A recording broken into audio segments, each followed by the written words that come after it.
Hello and welcome to the Gaggle Global Challenge, and if necessary, destroy media narratives. I'm George Szamuely. With me today, of course, is co-founder of the Gaggle, Peter Lavelle, and we're very happy once again to welcome back Kevork Almassian, one of the foremost experts on Syria in the world today, a frequent commentator and podcaster. He's been on the Gaggle a number of times, and his website, Syriana, is absolutely essential for reading and learning about everything that's going on in Syria.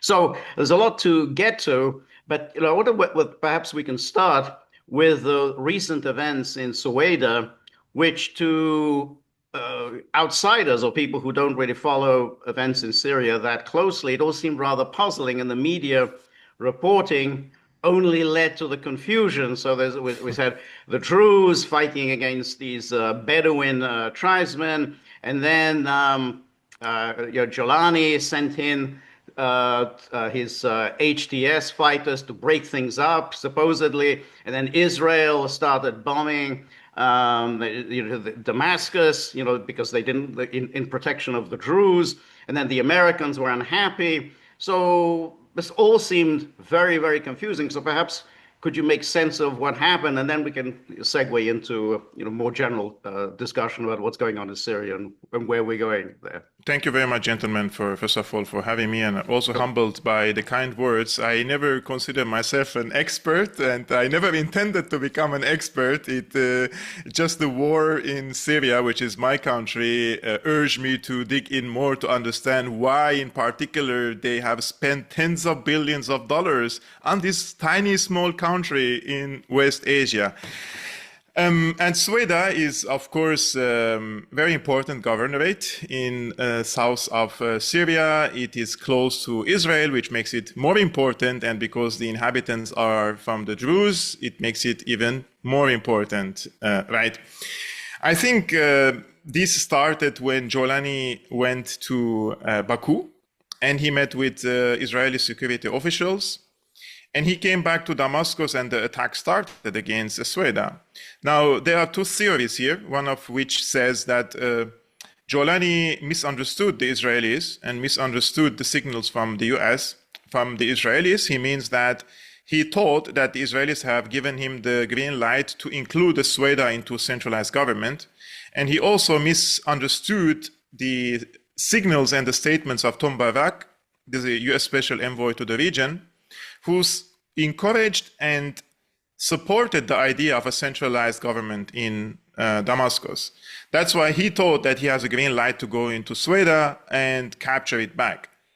However, the nature of the attack, let's say, the nature of the militants who attacked against Suwayda, who were backed by the Bedouins, it was a repetition for the massacres committed in the coastal cities, in Latakia, Tartus, Jable, and also the ethnic cleansing which happened in Hama and Homs against the Alawite communities there, which gives me the impression that he didn't try to bring this, let's say, governorate into, to be part of a centralized state through state institution means, but rather through basically massacring the people and basically summarily executing them, which leads me to the second theory, which I tend to believe the second theory is closer to the reality, and that is the people who selected Jolani to become a president, especially the Brits, the Americans, the Turks, who have been working on the PR machine to whitewash the reputation and image of Jolani. They wanted him to be in power because his men, whether he can control them or not, they are Takfiri terrorists. And they believe the Druze are kuffars, they are infidels.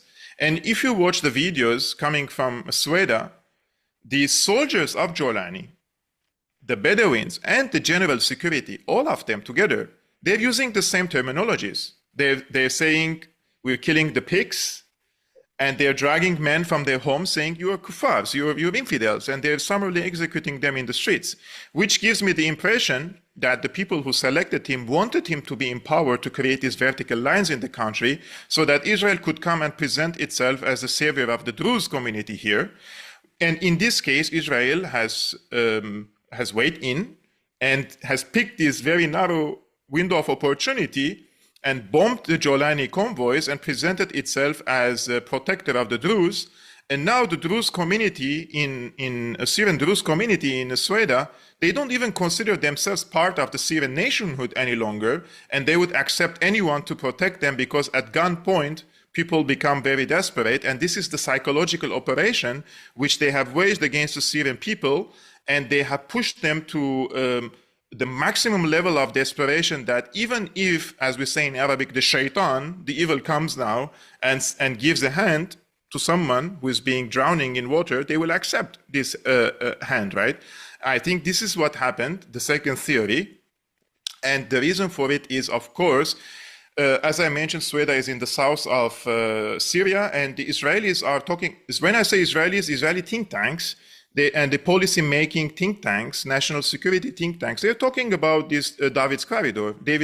And David's corridor should be, according to their idea, should be opened between the occupied Golan Heights to Suwayda, and from Suwayda to Al-Tanf border crossing, where the American occupation forces are located, and from there to the eastern shore of the Euphrates. It's a crazy idea. If you know the geography of the area, it's difficult. It's very, very difficult to open a corridor, secure it, and secure the connectivity of this area. But it seems the Israelis are adamant and very determined to establish this. Now, yesterday, the foreign minister of Jolani, Ahmed Shibani, was in Paris, right? And they have agreed with the Israelis on few things. They're not saying what is the agreement, but the Syrian Observatory for Human Rights, which is known for being a very anti-Assad outlet in the past, and now they are also exposing the crimes of the Jolani regime, they say that the terms of the agreements are that the Jolani security forces, tribal forces, and public security forces will all withdraw beyond the Druze villages in As-Suwayda. The Druze factions will conduct a sweep of all villages to ensure they are cleared of tribal forces, and which means and Damascus government will not have any presence there. They will form a local council from the people of Suwayda to undertake the task of providing services. They will form a committee to document the violations, and this will be submitted later to the Americans. And this is the most important part. They will disarm the areas of Al-Qunaytira and Dar'a, and they will form local security committee from the residents of those areas that as long as they are not possessing any heavy weapons. This means the following. Suwayda has already become autonomous. Government forces do not exist. General security forces do not exist. Bedouins do not exist. And south of Damascus, all the way to the Golan Heights, have already become demilitarized zone because they mention Al-Qunaytira and Dar'a as areas controlled by local committees holding basically light weapons, which means these areas have become again swallowed by the Israelis because they will project their aerial superiority, and their tanks are already 10 kilometers away from the administrative borders of Damascus. So what Israel has done basically created a huge buffer zone between the Golan Heights to the administrative borders of Damascus, has taken over Suwayda indirectly by giving the people of Sheikh al-Hijri and the others the right to govern themselves and present services, which means electricity, fuel, hospitals, schools, everything. So this becomes basically a copy of what happened in the eastern shore of the Euphrates, where the Kurds have their own curriculum. They give their own fuel to the people, their own services. So we already have in Syria 2 autonomous regions. One is in the eastern shore of the Euphrates, one in Suwayda, and the other one, which is being cooked now in the coastal cities. In the coastal cities where the dominantly are Syrian Alawites. And what makes me sad, and this is aside from the analysis, you notice how many times we use the term Druze, Kurds, Alawites, Christians now in this discussion, in this 10 minutes, right? 1 year ago, you hosted me, right? And we haven't used these terms. They were Syrians. But now in the country, no one identifies himself or herself by their national identity. They all consider themselves part of sub-identities, which means... And a year ago, you worried very, very much about that. I remember it very, very clearly. What is the There was a long article in Responsible Statecraft, and George and I kind of keep them at arm's length. But the argument the author was making is that the Americans want a unitary state, bordering on federalism, and apparently this is at cross purposes of what the Israelis are doing. We'll talk about the Turks in a few minutes here. I mean, is this just smoke being blown in our eyes? Because, you know, Israel is invoking right to protect. I mean, you've got to be kidding me. But that's exactly how they're pitching it, okay? I mean, again, I shouldn't focus too much on one article, but reading such articles, I have more questions at the end than I start questioning what can I know and what should I understand? It's very muddled. Who is trying to convince the U.S. administration here is Tom Barak, and Tom Barak is not simply an American envoy. He has huge business relationship with Gulf countries, with Qatar, with Turkey, and with other rich Gulf countries. And the Turks and the Qataris, after knocking out Assad, country has been divided into spheres of influence. So the Qataris and the Turks, their interest is to create a centralized government in the hands of Jolani and impose all the sovereignty of Jolani on the rest of the regions, through which they could extend their own leverage over the entirety of Syria. So they convinced Tom Barak that the only way Syria can operate is through centralized government. Now, centralized government and Jolani, as we say, you cannot mix them. It is a grotesque idea, because if Jolani would impose his sovereignty on the rest of the population through state institutions and brings a national identity that respects everyone and everyone is treated equally, then that's a great idea. Actually, centralized government, which is having its grip over the state institutions, the military, fuel, everything could be organized again. But the idea of a Takfiri Islamist and a national state, it's a contradiction. It's like bringing a communist to power and expecting him to implement a capitalist economic model. It's like they don't work together. So that's why the country started to divide itself, right, from within. Now, the Israelis noticed that the Turks are trying to come one step closer in this chessboard in Syria. So they intervened and they have shown their they're showing their strength, their muscling, showing their muscles to the Turks that they are red lines, and their priority and interest is in the division of Syria, is that this civil war prolongs in Syria. As long as the civil war prolongs, as much as this country would be fragmented, and as much as it is fragmented, it is easier for Israel to redraw the map of Syria. So Syrians are between two rocks, basically, being subjugated and killed by Jolani regime under a centralized government, which is kicking out imagine you're from Latakia and you work in the port, right? And the majority of the employees in the port were from Syrian Alawites. And the number of the Syrian Alawites working in the port now, it has decreased exponentially, because only based on their religious and sectarian background, they're kicking the people out.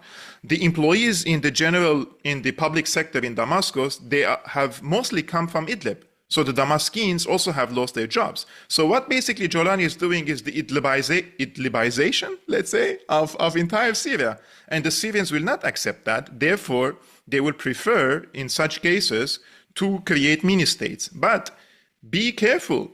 People come and tell me, like, yeah, but mini-states, what can we say? What can we do? See, we are getting killed. Yes.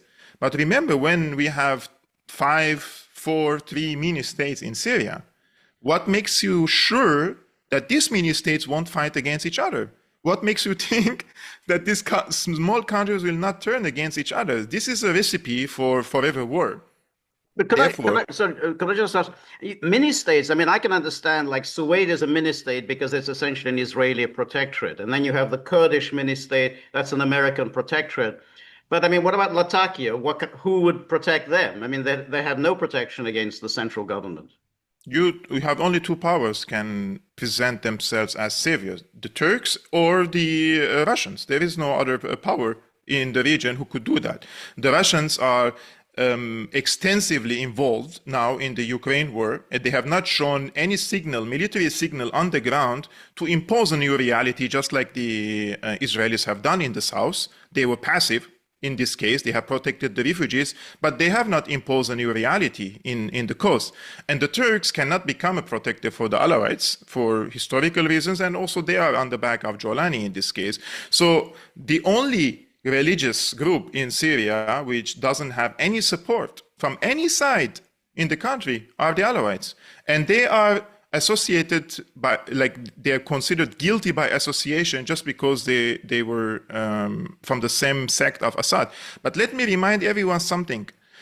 The majority of the Alawites in the 80s and the 90s, they were left-wing socialists or communists and even Syrian nationalists, and many of whom ended up in jail under both Hafiz Assad and Bashar al-Assad. And they were not pan-Arabists. In many cases, they didn't accept it. And they have ended up in jail in many cases.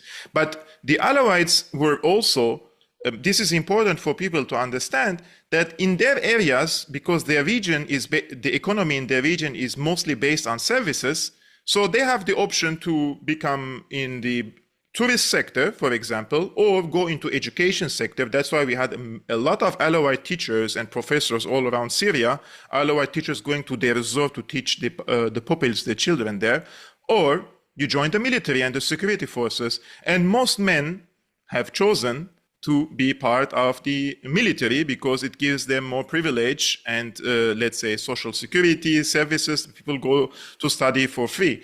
And that's why many Alawites were part of the security apparatuses in the country.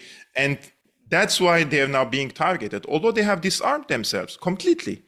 And this was another mistake, in my opinion. It's like believing, putting the scorpion in your pocket and thinking it will not sting you, you know? This is the unfortunate truth about Syrian people. We continue criticizing people, let's say ordinary people in the United States, for not waking up and not seeing things through, etc. But this is the same thing in everywhere, including in Syria. The amount of propaganda pushed on the Syrian people by channels like Al Jazeera, by the Sky News, by Al Arabiya, Saudi funded. Guys, it's crazy. If there is someone just watching this propaganda being pushed against them and just translate them, you will see a copy of the same mainstream media script in Arabic, but they add this sectarian flavor on it. So they create huge tensions in the country in a bid to divide the society and turn them against each other. But this will reflect negatively on the region because Syria is not an isolated island. So what these Arabic countries or the rest of these intelligence apparatuses are hoping for or trying to establish in Syria, it will reflect negatively on the rest of the region. Syria has a family ties with Iraq, with Lebanon, with Jordan, and this will have its repercussions elsewhere. So normalization of governance that is coming here and telling everyone, I hold the truth, God is with me, and the rest are infidels. This is a very, very dangerous formula for the region. I think if we want for Syria to at least find stability again, nobody wants for Assad to return. Let's be clear about that. But you have figures who deserted from the Assad government in the past, and they have joined the opposition, and they have been groomed in Saudi Arabia and elsewhere, and they are civilian. Like, they're Sunnis, but they're civil people. You can sit with them, you can have a conversation with them about everything and anything. Why not picking such people, but selecting Jolani? That's a serious question. Yesterday, I have read a few reports about the role of this NGO, Intermediate, which is a Tony Blair organization, was founded by the head of the Tony Blair's NGO back then, Powell. His name is Jonathan Powell. So basically what they have done in Syria, they have brought lots of their assets, whom they trained in outside of Syria. They have never set foot in the country. They don't know Syria. They were not even born in Syria. They brought them to Syria to rule the country, one of whom has become the media advisor of Jolani. So the Brits have played a very direct role in this regime change operation through their NGOs. And my information says, this is for the first time I say it, right? I might be wrong, but my suspicion is, and I received information a long time ago, that there was one person working for Assad, basically, in the presidential palace, and he was hired by intermediate. Like, he was an infiltrator in Assad regime, and he has been leaking information to them for a long time. And once the regime change happened, everybody just changed the flags, and they said we were all long time with the revolution, and we were working inside to help this revolution. So the British role cannot be underestimated. We were always blaming the CIA, but the MI6, in my opinion, the white helmets. What is the white helmets? They're back. MI6 cutout, and the head of the white helmets, he's a minister now, right, in the country, in the Jolani regime. Well, Kevork, you used it a few minutes ago. You used the word normalization. Well, what does that mean? Because it seems to me that almost all of the outside players have an interest in having nothing normalized, just constantly churning the mix here. And when you were mentioning, Syria doesn't need 5 statelets or mini states or 3. Well, what's to stop like the Israelis from backing 2 of them to fight each other? This is something that we've seen the West do in the past. And it seems to me that Israel would repeat that. Israel doesn't want any normalization. No normalization that it can't control. You know what normalization I mean, my friend? I lived and studied in Syria. And I remember in 2005, when I went to a private university, the normalized idea among the generation who just recently graduated in the baccalaureate is you need to go to university, and not only to get your bachelor degree, but then you go to your master degree, you go to your PhD degrees. So you go into the scientific field in order to build your future, right? Now you don't need to go even to school. You need to carry arms, and you need to join Al-Qaeda and its cutouts and its affiliates in the region if you want to become relevant, right? So there are people who are the mouthpieces of Jolani nowadays, trumpets, right? And those are 24/7 on the Syrian TV outlets. So how many of them have a baccalaureate? Like, not even a secondary school degrees. They can't even formulate few sentences, and those are the ones talking to the Syrian people. They don't know anything about anything, right? So they have normalized ignorance. They have normalized militant Islam. They have normalized radicalism, that this is the pathway forward for not only the Syrian people, but many people in the region, that if you want to hold on power or grab power from the existing regime, then this is the path forward, and not through education and ascending through political parties and becoming relevant in the society. No, all these degrees mean nothing. I will give you an example. There is this French scientist. He's a Syrian. He holds a French passport, right? And I have read about him a little bit. And it seems that he exiled himself for 14 years during the war. He didn't want to visit the country, which I would assume probably because he didn't like Assad, and he was an oppositionist to Assad, and he didn't want to visit the country at all under Assad. And now that the regime change happened, this person, who is a scientist, a very famous one in France, he said, okay, I want to visit my country now. It's free and democratic, and I want to enjoy my time with my parents. I want to go on vacation. But this person, he didn't calculate well, and he forgot that he's a Druze.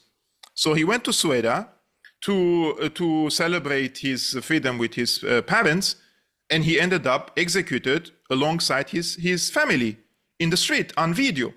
So a person comes who is a scientist from there, and I saw the video. They're pushing him out of his apartment and calling him an infidel, a kafar, and then executing him in the street. How much tragedian this can become, right? Because a person who is killing you, basically, if you give him a booklet, he can't even open the booklet to know how to read. And then they're killing a scientist in this gruesome way.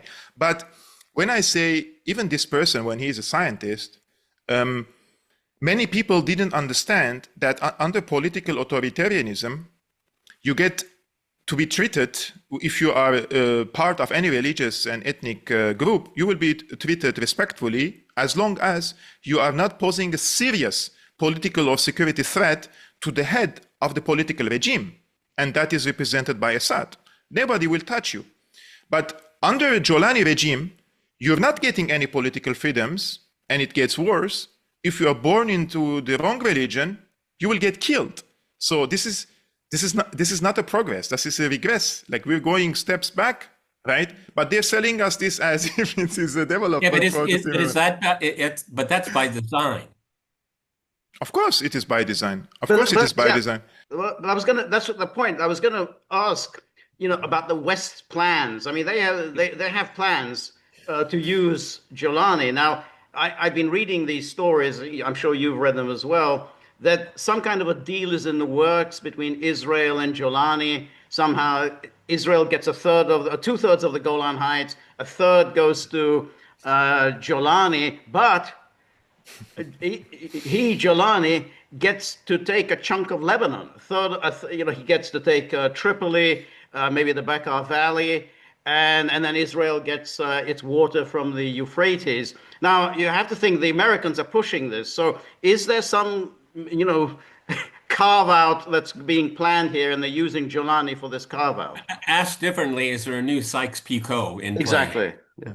Look, a few weeks ago, when they negotiated in Baku, I know that they watch my work. That's why they block me. One of whom is the advisor of Jolani. Why would she block me, if she doesn't follow me? So it's like, guys, if you believe that the Israelis are going to compromise to a weak side, you're delusional. You don't understand Israel at all. Israel at no time in the history of its existence has withdrawn unilaterally without military or political pressure on them. So which party in the region can put pressure on Israel? Of course, it's not Jolani. And Jolani has pickup trucks and Bedouins fighting alongside him, and the Israelis can hunt them like rabbits if they want to. They want them to stay in some of the regions like Aleppo, Hama, Homs, and Damascus, but not in other places. So Israel has already set the limits for them, where they can govern and where they can manage the affairs in the country. The Israelis want from Jolani to show goodwill, that they want to negotiate, they want to take compromises, but they're using this, in Arabic they say this is the hamburger strategy. The hamburger strategy is funny, I know, but you give someone the sandwich and you hold the meat with your finger, and once they take the hamburger, you take the meat from on the other side, And this is what the Israelis are doing, basically. They're sucking him dry. Right? Okay, I warn you, George and I we'll steal that from you. Yeah. We're going to steal it. Great.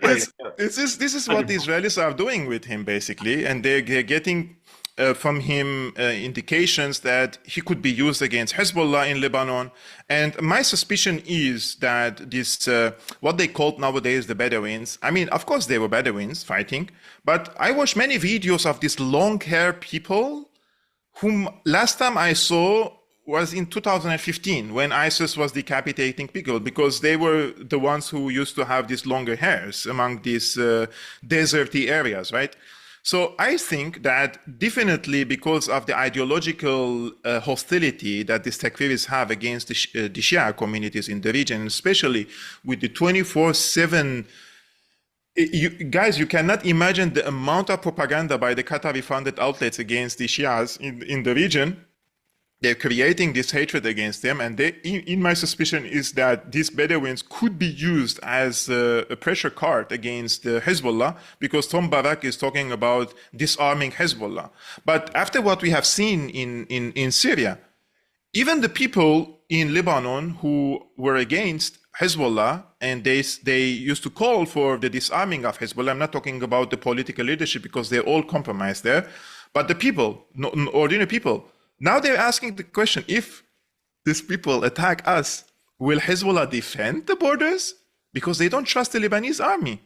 And I'm very sorry to say, but the Lebanese army is not competent enough to protect the borders, not because they don't want to, but because the Americans do not give them enough weapons. What they give them is basically, sorry to say, candies. If you see, there was a picture the day of the funeral of Nasrallah, the Israelis flew their F-35s over the funeral as a show of force. And the Lebanese Air Force was in the skies. And there was a photo showing the Lebanese fighter jet and the Israeli F-35s. One from the 60s, a junk, basically, and the other one is F-35. This is what they have given to the Lebanese army and expect them to defend the borders. It's not going to work. If an attack happens, there is no force in Lebanon who could really protect except for the Hezbollah forces. But time is going to be very dangerous because now the Salafi forces in the north, in Akkar, in Tripoli, they say if Jolani gives us the order, we will join him. So what are they preparing here? They are preparing basically hundreds, thousands, nobody knows, of similar Takfiri people in Lebanon in order to join forces with the Jolani forces if an attack happens against Lebanon, and then they would call it a civil war among the Sunnis and the Shias. So if such an attack happens against Lebanon, this would be a great service for Israel. I mean, what else Israel could wish in the region except for these Sunnis are fighting against the Shias in Lebanon? And rest assured, even if Hezbollah doesn't want to be part of a civil war, but when the first bullet is fired, you don't have a choice. You will join the fight. This is how civil wars start. Even if one part says, I don't want to fight you, but if the other side is coming to kill you, then they will join the fight. Isn't that already being deliberately instigated? I mean, Tom Barak was kind of issuing threats against Lebanon. So unless Hezbollah disarms, you're going to get attacked. Mm-hmm. And he was suggesting the attack will come from Syria, not just from Israel, but it will come from Syria. By the way, I didn't know this information, my friend. I also learned about it recently. His family name is not Barak. It is Barak.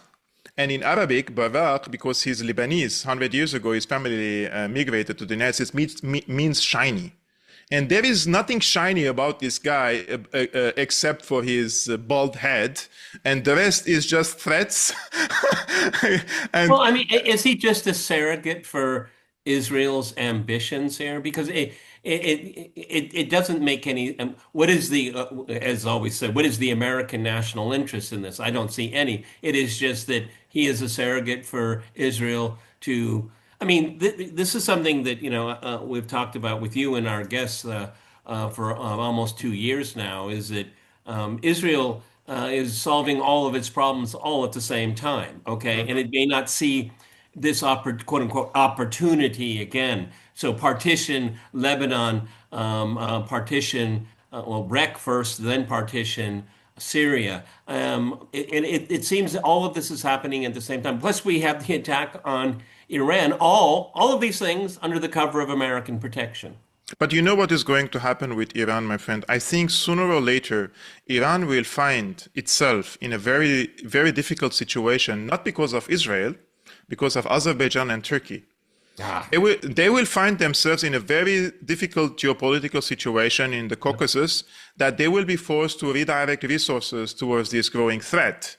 And they will change, in my opinion, some of their rhetoric when it comes to the Americans or to Israelis, because they cannot really have multiple front lines now against Israel and the Turks. And the pan-Turkic nations, or when we talk about only population sizes, they're huge compared to Iran. And I think they will be posing serious threat against Iran sooner or later. And this could lead into a situation, if you remember, during the Shah, he was in good terms with the Americans and the Israelis, but because he saw in the Turkic countries more of a threat against the Persian nation in this case. So we could see major shifts in Iran itself when it comes to this geopolitical dynamics, when Turkey and Azerbaijan push more into the Zangezur corridor. Zangezur corridor, for example, because Pashinyan, of course. How many times I have to curse his name after mentioning his name? I don't know. In my brain, I keep cursing him. He found himself in the same camp with Baku and Ankara. And And two countries that want to destroy him. Explain that to me. Okay, keep going. No, he's the politicians of the officials of Pashinyan say this is a great opportunity. We open a corridor, we make money, they make money. They think this is about money. Completely, if they allow leasing this territory to the US, until this moment there is no agreement, and local reports in Armenia say that the government didn't agree to this plan yet. Let's see. But if they lease this 30-40 kilometers deep inside Armenian territories to the United States, this means the US and Israel now on the borders with Iran in the north. And then if they open the corridor, this David's corridor, and they project their dominance over the Anbar region in the south of Iraq against the Shia communities there, then they have strangled Iran from all sides. So this long-term strategy and long patience that they say in Iran, it will be a liability. And then they will be forced to have good terms with the Americans in order to focus on Turkey and Azerbaijan. But rest assured, the US and Israel, they will never consider the current political system in Iran as partners. The Iranians will give them an inch, they will come and ask more and more and more and more until regime change. This is their goal. And until there is regime change, they will not stop. So the Iranians are now between two rocks, one of which is the Turks and the Azeris on one side, and the other side are the Americans and the Israelis. And I don't like to, when we do analysis, it's not about blame games, but I think, this is just my humble opinion, that leading from the back when it comes to an axis of resistance has proven to be a wrong approach. You cannot lead an axis from the back. You have to lead it from the front line. Just like the Americans came and they put all their resources in the hands of the Israelis to create a new Middle East, the Iranians didn't want to put a lot of their investments and their, let's say, military and economic capabilities into this. And they preferred their own national security and their territorial integrity. But they have miscalculated, in my opinion, into thinking that the Americans would respect their territorial integrity or their national security. They will come closer and closer, and we have seen how many operatives Mossad has in the country. So this is just a pause of the conflict. There will be sooner or later a restart for other types of hostilities against Iran. Yeah. That's right. Well, I think that Azerbaijan is really overplaying its position here because the Russians, if you read the Russian media very closely, they're losing a lot of patience with all of this and basically predicting essentially what you've said because Azerbaijan, if it is being used as a proxy to damage or disrupt Russian-Iranian relations, Azerbaijan better think twice because that's something the untenable. The other day, I met a German politician here. He has a great oversight over foreign policy here, and he's for making peace now with Russia. He doesn't want for this conflict to continue. And he believes that the Americans and the Brits, they wanted to prolong this conflict in Ukraine because they want to keep Russia busy in the Ukraine conflict. Meanwhile, they are forcing Russia to withdraw from other fights, such as Syria, such as in Nagorno-Karabakh, which happened also in 2023. So there are some places which Russia was forced to withdraw. And Russia, I'm being now critical to Russia that they are in a reaction mode, usually. And they wait for the situation to be cooked and be rotten to the core to intervene. And it's like a dinosaur. You feel like their tools are always military. They don't have this soft power to reshuffle the situation. For example, Armenia. Was it difficult to predict this is going to happen in 2018? When the color revolution happened, it was very clear where Armenia is heading. But the Russians have shown so much goodwill with Pashinyan, thinking that he may change. No, this person is the executive director of the globalist agenda in Armenia. He's not the president of Armenia. He is tasked. He's an employee, and he came to Armenia to implement few things. One of which is Nagorno-Karabakh, completely give it up to the Azeris, so that they would open these now corridors between the Azerbaijan and Turkey. And when they do that, NATO Turkey would be able to project its geopolitical might into Central Asia. This was one of the reasons why they did it. Secondly, he destroyed the national identity of Armenia, saying, if you believe in nationalism, you're fascist. And now he's coming after the Armenian church. And if you see what the globalists believe, they don't believe in national identities. They don't believe in religion and the church especially, and in sovereignty. So Pashinyan is basically, he has the handbook in his hand, and he's following all these instructions in order to destroy Armenia as a nation. Armenia is a nation because Armenia is over 5,000-year-old civilization. It's the first Christian nation in the world, and it survived for millennia. Even after the genocides, right? But Armenian people, if there's anyone watching, if you think nations do not die, you are delusional. You're delusional. There are so many nations died and demised. And on this path, you will demise. It's just a matter of time. Without identity, without history, without civilization, without the church in your country, you're finished. Because on your neighbors, the Turkish side and the Azeri side, they are doubling down on national identity. They are doubling down on the Islamic element, for example, right? On the religion. So it's not like the neighbors are seculars and everything is peace and love. Win-win. We want a win-win situation. Yeah. It's not like the Azeris are coming and saying, we will cook you dolma, let's have peace and prosperity. Aliyev says Armenia is Western Azerbaijan. Armenia, he believes, is the Western Azerbaijan. If you think he would hesitate twice to occupy Armenia, you're delusional. And they could roll into Armenia very, very easily, because what Pashinyan has done since 2018, the purge in the Armenian army and the security forces, is criminal. Because those were the same people who fought the 2016 war when Azerbaijan attacked Nagorno-Karabakh, and they were the Armenians not only managed to repel the attack, they occupied more territories back then. So what has changed between 2016 and 2020, except for the leader of Armenia and the purge in the Armenian military, security forces? He eliminated every competent commander. He put them in jail. And then he paved the way for the Azeris to occupy even territories inside Armenia proper, not only Nagorno-Karabakh. And we're still speaking about peace. And I'm totally, look, I'm a fourth generation survivor of the Armenian genocide. And to be honest with you, I don't want to be in hostility forever with neither Azerbaijan nor with Turkey. But I want also my genocide to be recognized and my borders to be protected, right? But if I see that my nation is also going to be swallowed by these two countries, I would push further for national ideas. I would push further for the church. I was never like a church person, right?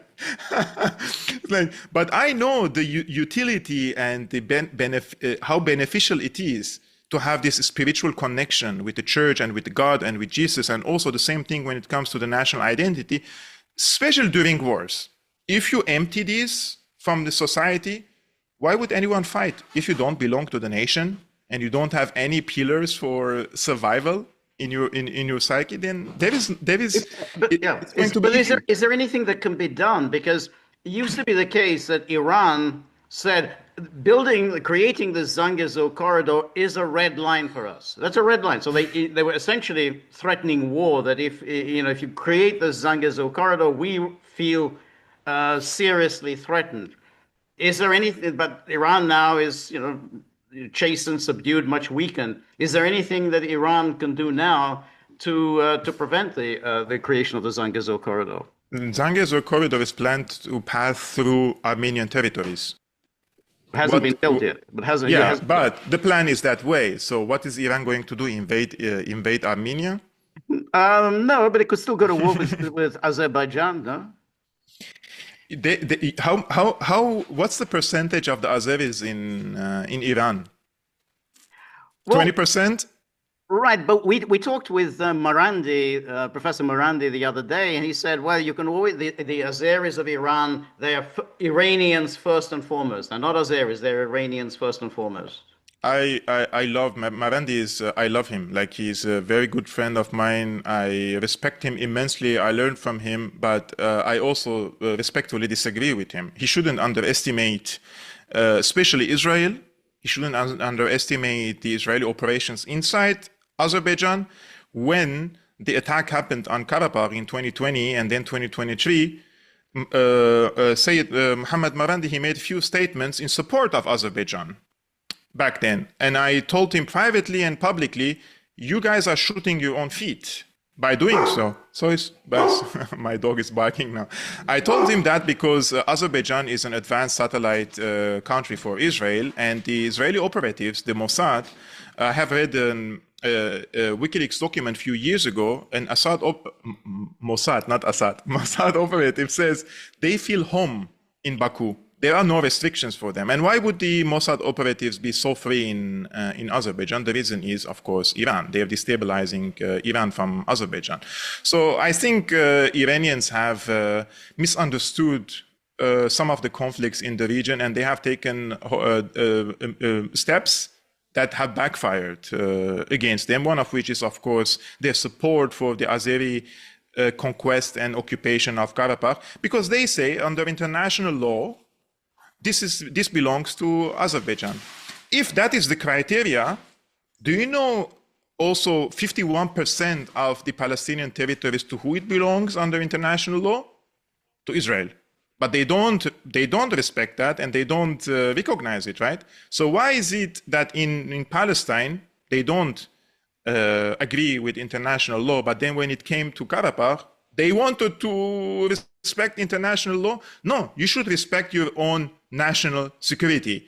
And there is no international law. These laws are written for the hegemons to impose their rule on the rest of the world. It only applies on the rest of the world and not on them. You said, I think we're all in agreement that what's called the 12-day war is right now we're in a pause position. If Israel, in confederacy with the Americans, were to strike Iran again, I think it would be reasonable to think that Iran would also strike Azerbaijan, because we know from the 12-day war, so-called, is that Azerbaijan was in a very important front forward position for the air forces of the Americans and the Israelis. So the Azerbaijan is flying very high, very close to the sun, I would say. Yeah, but you remember what happened after the war, after the 12-day war. 2 weeks later, 3 weeks later, Pezeshkian, he flew to Baku. And he met with Aliyev, and they hugged each other and kissed each other. And then he took him to Stepanakert, to the occupied Armenian territory. And did you see the amount of criticism to the Iranian government from Iranians? And those are all pro, let's say, IRGC people. They are pro-resistance in the region. And I believe that there is a boiling situation also in Iran. People are unhappy with this current foreign policy approach of Iran. So Iran is now on an intersection. They have to really decide on which side are they going. This middle ground that they have taken, 1 foot here and 1 foot there, is going to backfire. I think the biggest threat is going to come from Turkey and Azerbaijan in the near future against Iran. Well, since you mentioned Turkey, I mean, at what point are we going to see greater, maybe it's already there, but it's not as public, because in looking at Israeli media, Turkey is next. I mean, it's part of the discourse, okay? I mean, and obviously the center point here is Syria, but I don't see this kind of dance between the Israelis and the Turks. Is it sustainable? I can't see how it's possible. Do you really think it is easy to destabilize Turkey? Because I think Turkey has played its card well. Like we criticize Erdogan because he's harming us in the region, let's say. but he has proven to be really smart, and he has diversified his eggs in different baskets. He played both sides, all for the sake of his own country, Well, right? I respect if that. I could just pat ourselves on the back, I think George and I are the only two guys on the internet that constantly follow Erdogan's antics. And I would agree with you. I mean, he is diversified. He's quite he has a real nose for intrigue, and he has a nose when to kind of step back. I mean, he's a very, very interesting character to watch. And also, he has really good officials in his government. Hakan Fidan Yes. is an intelligent person. And this guy, who was the head of the Turkish intelligence, now foreign minister, means a lot that you're appointing someone like him, who has manufactured a few non-state actors in the region, one of which is HTS. And he's basically the godfather of Jolani, right? So I think Erdogan, what comes after Erdogan, we could question that.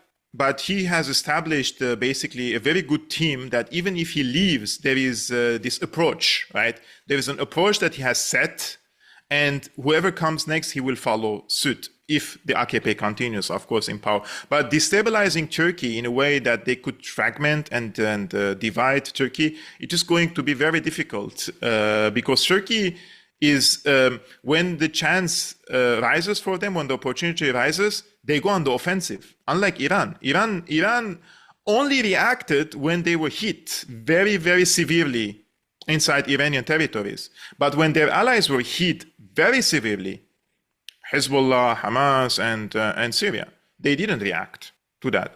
But Turkey, in the first opportunity, they moved it on the chessboard in Syria, in the north. They moved. They didn't wait for other parties to move to follow suit. So Turkey takes initiatives in the region, and I personally learned in the past decade to respect foes and enemies. Never underestimate Israel and Turkey in the region. I believe these two countries, they are doing well for their own countries, for their own interests, basically. Kind of Azerbaijan, Turkey, and Israel, they're essentially allies. I mean, that's how Israel gets his oil from Azerbaijan. It goes through Turkey. And now with this plan to get water from the Euphrates, Turkey is going to sign off on that. So that's another, a part of this Israel-Turkey partnership of carving up Syria among themselves. Yeah, but Israelis are not naive. They have seen in the past 2 decades the countries and the people who trusted Erdogan and how Erdogan turned his back on them.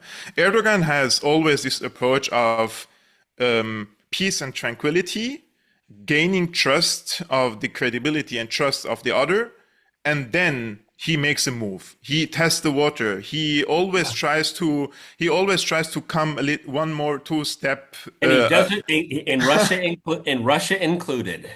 Yeah, I mean, look, I don't want to mention names now, but in Russia, there were people who have seen the light, sorry to say, from the butt of Erdogan, and they were promoting him like he's the Messiah who is going to destroy NATO. And I was like, do we not understand what is the nature of the Muslim Brotherhood? Do we not know, really, that what is the Muslim Brotherhood and the ideology that Erdogan believes in? Because if not, then we have to go back in history, in Egypt. What happened with Hassan al-Banna and why the Brits basically enabled the establishment of a Muslim Brotherhood ideology in the region to destroy nationalist parties, socialist parties, resistance groups in the region, and create a capitalist power in the region. The most capitalist powers in the region are the Muslim Brotherhoods.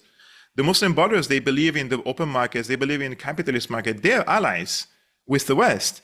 And this talk about Muslim Brotherhood being a terrorist organization, yes, I believe so. But they have been instrumentalized in several places in the region, especially after the Arab Spring, until this is the end of the Arab Spring, right? What happened in Syria was the last domino, basically. And they brought them to power. And now they're trying to do similar thing in Egypt. All this talk now, Egypt is strangling Gaza. Egypt is closing the borders with Gaza. But I'm looking into the map. I'm seeing that Israel occupies Rafah border crossing from the other side. Like, even if Egypt now sends everything, if Israel limits it, then they will not be able to send aid. So they're adding pressure on Egypt because the Greater Israel Project also extends to the Nile. And the last army in the region, the last strong army in the region is Egyptian army. There is no other army. You please criticize Sisi or Egypt as much as you want. I will join you. But at the same time, I will tell you, the only military power in the region, Arab army, is Egypt. And the only army which can stop the Greater Israel Project, in the Nile at least, is the Egyptian army. So the Muslim Brotherhood will be this fuel on the fire in Egypt again if they want to destabilize Egypt and start a civil war between the Salafists, the ISIS element. Is that happening now, the Muslim Brotherhood? There is a big mobilization against Egypt. If you turn on your Al Jazeera now, they have now Al Jazeera Egypt 24/7, that Egypt is starving the Palestinian people. That's the narrative. 24/7. And people are making this NGO style activism. They go to Cairo or Alexandria. What they're doing is they put in the can some rice, and they throw it in the water in the Mediterranean. They say this is for the people in Gaza. Like they're throwing some rice that this could go all the way to Gaza. But if you want to help the people in Gaza, the Muslim Brotherhood, you know the way. The way is there. If you don't want to fight, if you say Egypt doesn't allow you, Egyptian army, go to Syria. Hundreds of Egyptians came to fight against the Syrian people. Hundreds of Palestinians came to fight against the Syrian people. Why don't you go do jihad in Palestine? Is jihad only in Syria? The Palestinian people are starving death every day. And it doesn't move their conscience. They don't want to wage jihad against anyone except against their own Muslim brothers. So what does this tell about this jihadi, so-called jihadi ideology in the region, and who is moving them or on the chessboard, basically? Otherwise, it makes no sense. You have 40,000 militants in Syria. They all come and say, we don't have an energy for wars any longer. We have 14 years war. We want peace. And then they go and kill minorities. So you have energy to fight. Defenseless people. Well, Kevork, this is another fascinating and really. We saw that Kevork has a lot of energy. That's good. Yeah, Okay. that's I'm upset because I cannot believe how many times our people has to be fooled over and over again by these imperial powers. 100 years ago, they told them, rise against Ottoman Empire. We will give you whatever you want. You will rule yourself. And what did they give them? What did they give them? Nothing. And then now it's doing the same thing and dividing the countries one more time. I really like your comment about how Iran plays into the Western game of international law, because international law is just used by the West for its own purposes. So just like in Serbia, we have President Vučić who says, I'm not going to recognize Russian sovereignty over Crimea. I'm not going to recognize Russian sovereignty over the Donbass, because according to international law, that belongs to Ukraine. And he doesn't realize that, that preserves our rights on Kosovo. The only way ever, and it's not even going to happen, the only way you could ever hope to get Kosovo back is through Russia. Russia is the only country in the world that's going to help you get Kosovo back. And you go and say this, well, we can't possibly recognize that. So the only time you're playing into that Western game against your own interest. Meanwhile, the West doesn't respect this international law at all. The West only mentions international law when its interests are at stake, but it never it's remarkable. Americans, they're vaguely aware that there's something like international law because it's never used as an argument. Okay, it's someone else's breaking international. That's the only thing. They're breaking international law. That's the only context in which you ever hear that. Right. And that's why neither Iran nor Serbia should start playing this game, because they're not going to win this. They're going to lose this game. Yeah, these rules are not made for the people. This is made for them. Yes. They said Hafez al-Assad's rule was illegitimate because he came after the coup. But how did Jolani come to power? Right, exactly. How did Zelensky come to power? Yeah, Exactly. it's the same. That's right, exactly. Anyway, Kevork, thank you so much once again for giving us your time and to provide us with so much food for thought. I think many gagglers are going to be talking Thank you so about all the much. things you raised for some time after this. Thank you so Thank much. you, and we'll see you again very soon.